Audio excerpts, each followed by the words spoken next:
আপনাদের কাছে উপস্থিত হয়েছি। শুভ সন্ধ্যা। বিষয়টা হচ্ছে, আপনারা জানেন যে বহু চর্চিত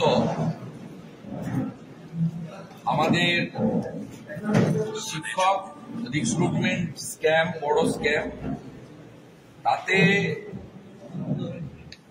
2022 সালে তদানীন্তন বিচারপতি অভিজিৎ গাঙ্গুলি মহোদয় যোগ্য অযোগ্য বাছাই করে দিয়েছিলেন কার্যত।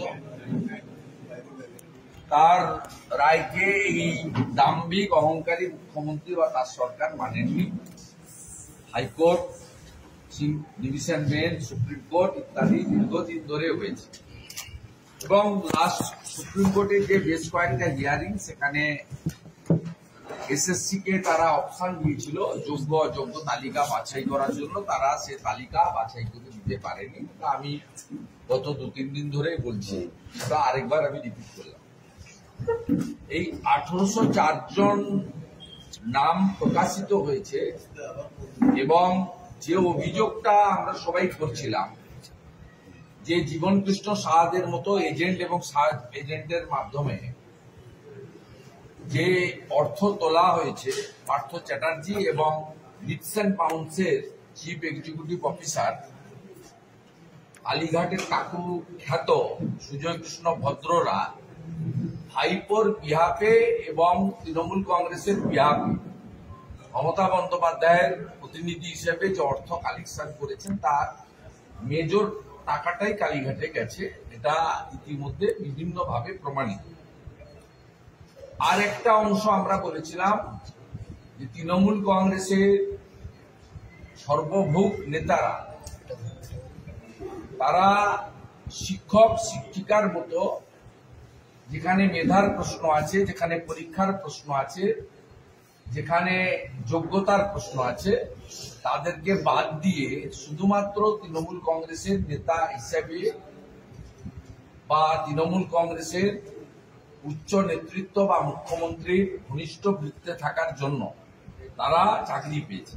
ইতিমধ্যে এই অসম্পূর্ণ তালিকাতেও যা নাম এসেছে, তাদের মধ্যে উল্লেখযোগ্য উত্তর দিনাজপুরের চোপড়ার বিধায়ক হামিদুর রহমানের মেয়ে রোশনারা বেগম, পরেশ অধিকারীর প্রাক্তন মন্ত্রী পরেশ অধিকারীর মেয়ে অঙ্কিতা অধিকারী, বিংলার জলচকের তৃণমূলের অঞ্চল সভাপতি অজয় মাঝি, রাজপুর সোনারপুরের তৃণমূল কাউন্সিলর কুহেলি ঘোষ, হিঙ্গলগঞ্জের তৃণমূল কংগ্রেসের সভানেত্রী প্রাক্তন সভানেত্রী ব্লকের প্রিয়াঙ্কা মণ্ডল, হুগলি জেলা পরিষদের গতবারের শিক্ষা কর্মাধ্যক্ষা সাইনা সুলতানা, তৃণমূল বিধায়ক তথা শাসক দলের মুখ্য সচেতক নির্মল ঘোষের বৌমা স্বপ্না ঘোষ, হুগলির প্রাক্তন জেলা পরিষদ সদস্য বিবাস মালিকের স্ত্রী সন্তোষী মালিক, খানাকুলের তৃণমূল নেতা মহিনুল হকের স্ত্রী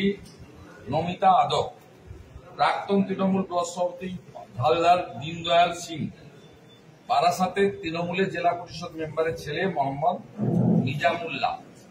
এইরকম অসংখ্য নাম আপনারা দেখছেন এসেছে। তার মানে এতদিন গোটা ভারতবর্ষের মানুষ বলতো যে তৃণমূল কংগ্রেস চোর, এখন নিজেরাই স্বীকার করলো যে আমরা চোর, স্বীকৃত চোর, রেজিস্টার্ড চোর নিজেরাই ঘোষণা করেছে এবং সেটা সুপ্রিম কোর্টের নির্দেশে বলতে বাধ্য হয়েছে।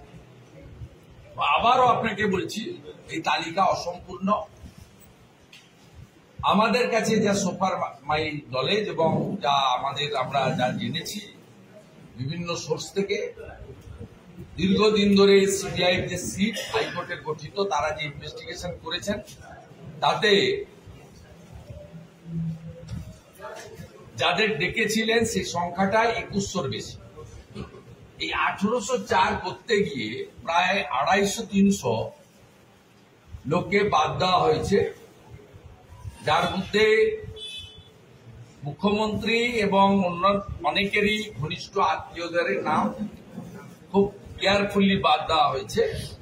আমি পিটিশনারদের আবেদন করব, এই 1804 জনের তালিকা সুপ্রিম কোর্টে গিয়ে তারা অবিলম্বে দ্বারস্থ হন যে সিবিআই এর কাছ থেকে ক্রস চেকিং করার জন্য যে এই তালিকাটা সম্পূর্ণ তালিকা না অসম্পূর্ণ তালিকা।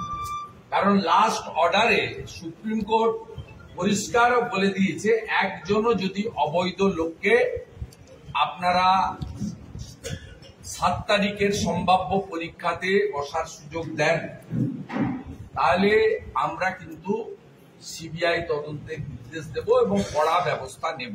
আপনারা লাইভ ল ছিল, প্রত্যেকে সেটা দেখেছেন, নতুন করে আমার রিপিট করার কিছু নেই।